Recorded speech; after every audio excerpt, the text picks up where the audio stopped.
बिस्मिल्लाहिर्रहमानिर्रहीम, अस्सलाम वालेकुम, वेलकम टू द बीनर सलीम शो। इस वीडियो के अंदर हम बात करने वाले हैं खास तौर पर इमरान खान साहब का बड़ा ही शानदार ज़बरदस्त किस्म का इस्तकबाल हुआ है, मगर किधर? यही तो मैंने आपको बताना है, यही तो असल खबर है कि इतना बड़ा इस्तकबाल कहाँ हो गया, तो वो मैं आपको बताऊंगी। इमरान खान साहब ने इलेक्शन की प्लानिंग कर ली है। अब बेहतर है अभी कर लेनी चाहिए, क्योंकि जाहिर सी बात है, वरना अगर मच जेल में जाके करेंगे तो फिर तो बड़ी दिक्कत होने वाली है, क्योंकि अभी ज़मान पाक में उनसे कोई मिलने नहीं आ रहा, तो मच जेल में कैसे कम्युनिकेशन कैसे होगी उनकी। परवेज़ इलाही साहब जो हैं अपने ठिकाने पर पहुंच चुके हैं। परवेज़ इलाही साहब का क्या ठिकाना है ये भी मैंने आपको बताना है, लेकिन सबसे पहले मैं बात आपसे निगरान सेटअप की कर लेती हूँ। कुछ ज़रा बहुत ही सीरियस बात कर लेते हैं ना। देखिए, जो माजी में ब्लंडर्स, कांड और जो गुनाह पिछली हुकूमत ने किए, वो तो उन्होंने उसकी सज़ा तो भुगतनी है। आप जो बोते हैं आप वो काटते हैं, लेकिन अब आगे भी तो बढ़ना है ना। अब आगे बढ़ने के लिए कुछ चैलेंजेस भी हैं, वो भी मैंने आपके सामने रखने हैं। इशू ये है कि मैंने आपको बताया था कि 8 अगस्त वो गोल्डन डेट है और मैं अपनी उस तारीख पर कायम हूँ जिसके ऊपर असेंबली टूट जानी है। पीपल्स पार्टी का पहले ये आइडिया था, फिर पाकिस्तान पीपल्स पार्टी के नवीद कमर साहब ने ये अनाउंस किया, फिर उसके बाद 2 रोज़ के बाद उन्होंने बिल्कुल इसके ऊपर यू टर्न लिया। कायरा साहब हों, नैयर बुखारी साहब हों, उन्होंने आकर के बोला कि नहीं नहीं नहीं नहीं, पाकिस्तान पीपल्स पार्टी ये समझती है कि मुद्दत पूरी करनी चाहिए। बिलावल भुट्टो भी इस बात को ओन नहीं कर रहे हैं, मरियम औरंगजेब भी इस चीज़ की तरदीद कर रही हैं, सब कुछ। लेकिन फिर भी मैं 8 अगस्त पर कायम हूँ कि असेंबली 8 अगस्त को तहलील हो जाएगी। ये हुकूमत अपनी हुकूमत 8 अगस्त को गिरा देगी, ये क्लियर है और आप सबको भी इसके ऊपर क्लैरिटी होनी चाहिए। अब ये हुआ है इस बीच में कि पीपल्स पार्टी और पीएमएल ऑन बोर्ड हैं। बताया किसी ने नहीं आपको, हमने बता दिया था आपको, वो ऑन बोर्ड हैं।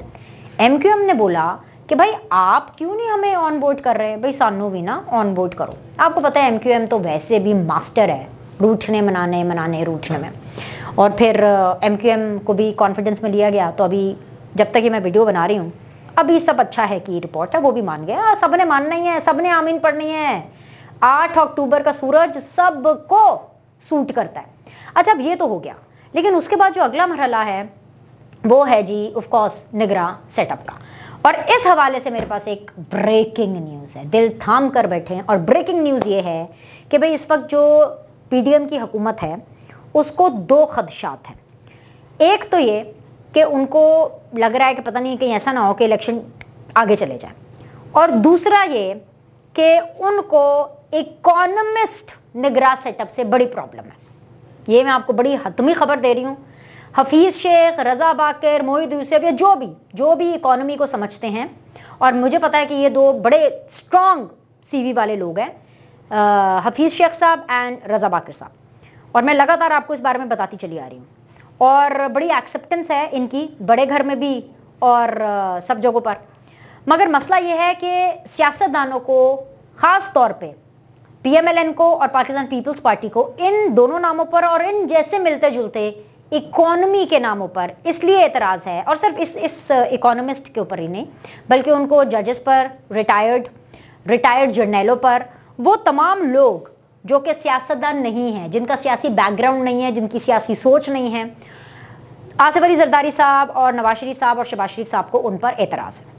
और उनके एतराज़ की ये वजह है कि उनको ये लगता है कि अगर ये लोग आ गए तो फिर इंतखाबात उनको बहुत मुश्किलों से मिलेंगे। और आपको पता है जब हुकूमत के मजे पड़ेंगे तो हर कोई हुकूमत में रहना चाहता है। अब देखें ना खान साहब क्या क्या पापड़ बेल रहे हैं। एक दफ़ा वो जो शेरवानी पहन ली, वो जो शेरवानी वजीर आजम की जो कोई पहन लेता है ना, वो बड़ी मुश्किलों से उतारता है। मतलब खींच के भी उतार ले, वो फट जाती है लेकिन उतरती नहीं है। वो हर बंदा कहता है भी हमने वही शेरवानी पहननी है।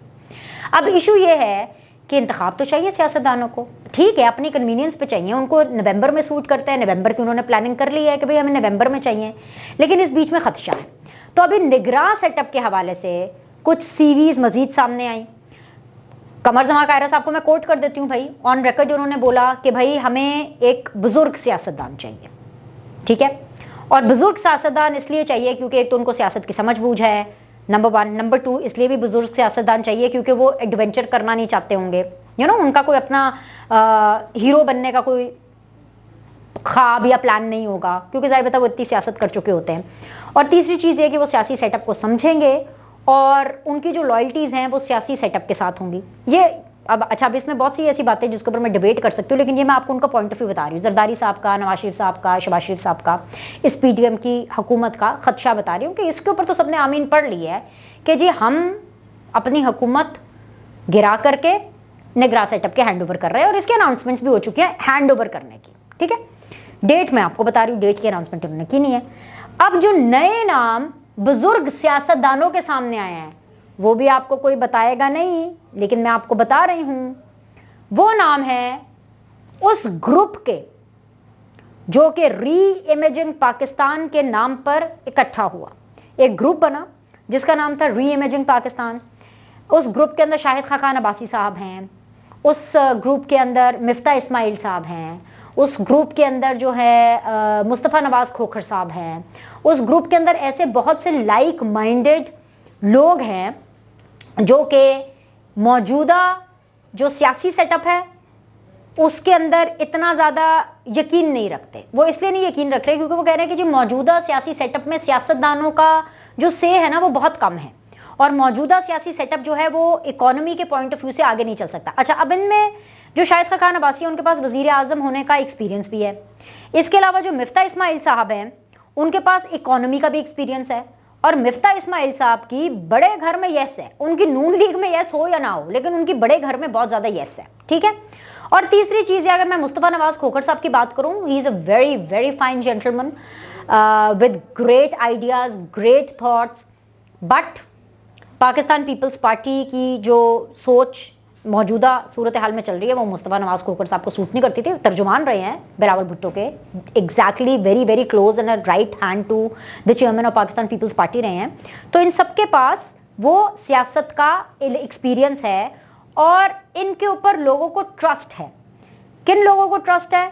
नून लीग, पीपल्स पार्टी, उनको जितना भी इख्तलाफ हो इनकी पॉलिसी के साथ, कि चाहे पॉलिसीज हमारी मैच नहीं कर रही हैं, मगर इशू ये है कि उनको ये इनके ऊपर ट्रस्ट है कि भाई ये घुस बैठिए नहीं है। घुस बैठिए से मतलब ये कि ये आएंगे, आके बैठ जाएंगे और उसके बाद इंतखाबात को 2025 तक या 2024 तक आगे डिले नहीं कर देंगे। ठीक है, सो लिहाजा ये जो 3-4 लोग हैं री इमेजिंग पाकिस्तान के बैनर के अंडर, ये जो एक कोलैबोरेशन बनी इन सियासतदानों की, वो अंडर कंसिडरेशन है। ये नाम आपने लिख लेने हैं, ये नाम आपने बड़े गौर से जो है वो समझ भी लेने हैं। और मैं आपको ये भी बता दूं कि ये जो नाम है ना जो री इमेजिंग पाकिस्तान के अंडर आते हैं, इनकी लॉयल्टीज रियासत के साथ बहुत ज़्यादा है, और इनकी जो लॉयल्टी है वो इसलिए रियासत के साथ बहुत ज़्यादा है क्योंकि they are considered to be very honest people, very upright people. तो ये आपने नाम लिख लेने। इन नामों के ऊपर भी बहुत गौर व फिक्र हो रही है, और कुछ पता नहीं है कि बाय द टाइम ये वीडियो अपलोड हो आपको इस तरह के कोई नाम आने शुरू हो जाए। अभी रिसेंटली शाहिद खाकान अब्बासी साहब ने टेलीविजन के ऊपर बातचीत करते हुए ये बताया है कि वो मौजूदा सियासी सेटअप के अंदर इलेक्शन लड़ने में इंटरेस्टेड नहीं है। अब जाहिर सी बात है, एक शख्स जो पहले वजीर आजम रह चुका है वो वापस एक एमएनए की पोजीशन पर या बाकी वजीर की पोजीशन पर तो नहीं आ सकता ना, वो एक नीचे का स्टेचर है।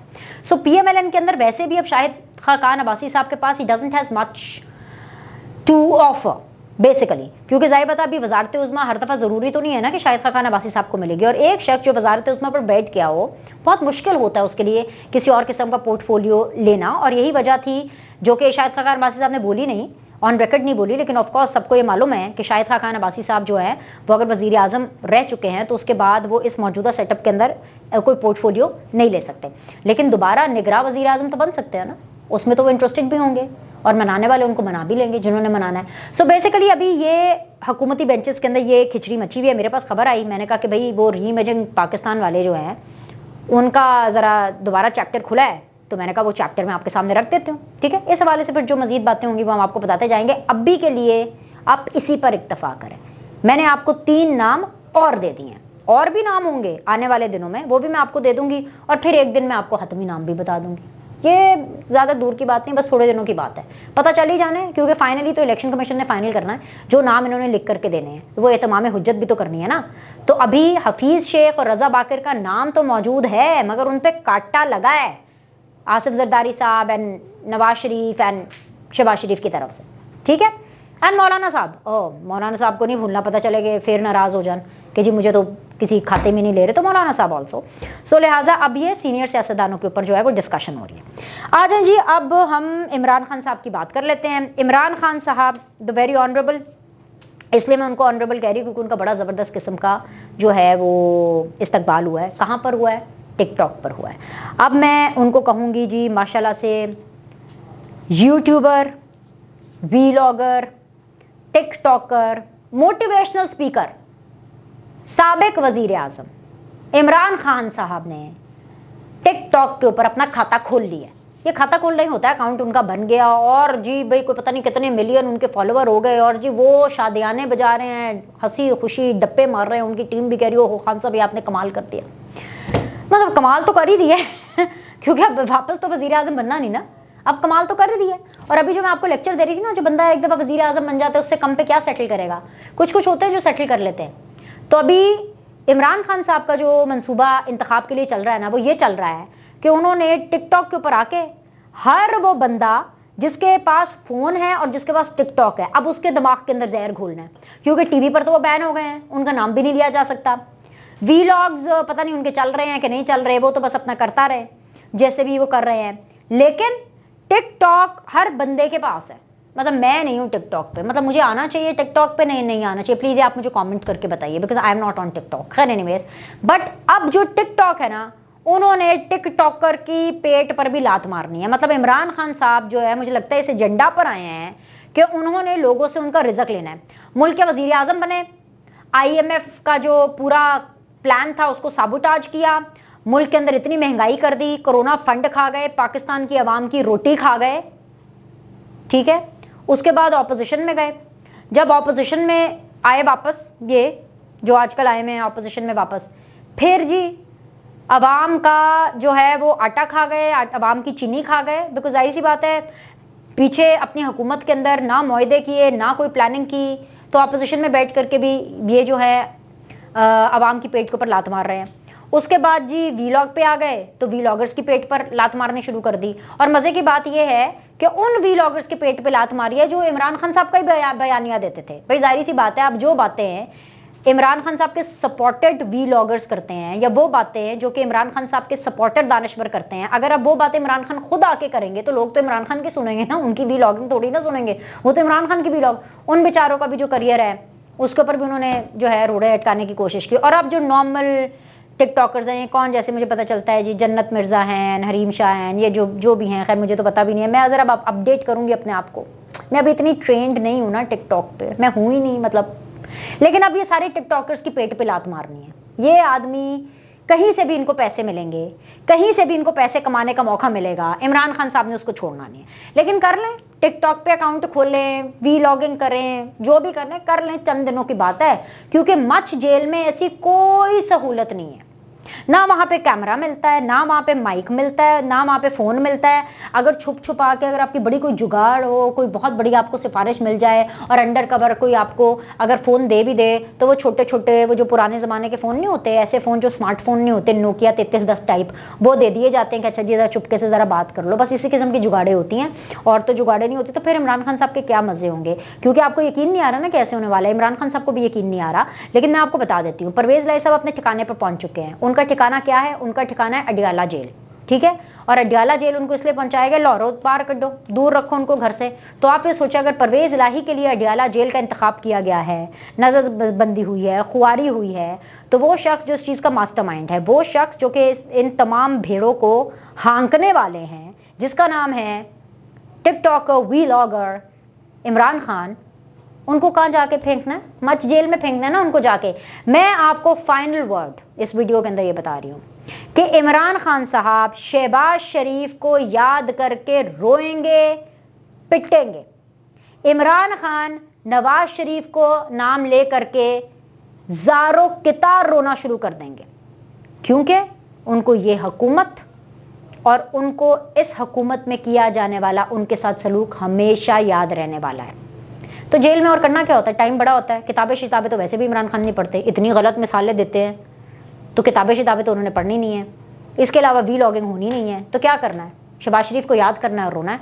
नवाज शरीफ को याद करेंगे और रोएंगे। और अगर इन दोनों से रोने से फुर्सत मिल गई और थोड़े आंसू बच गए, तो फिर आसिफ अली जरदारी और बिलावल के बारे में सोच सोच के रोएंगे। तो भाई इमरान खान साहब के रोने के दिन शुरू हो चुके। लाइक करें, सब्सक्राइब करें। आपसे अगली वीडियो में मिलते हैं।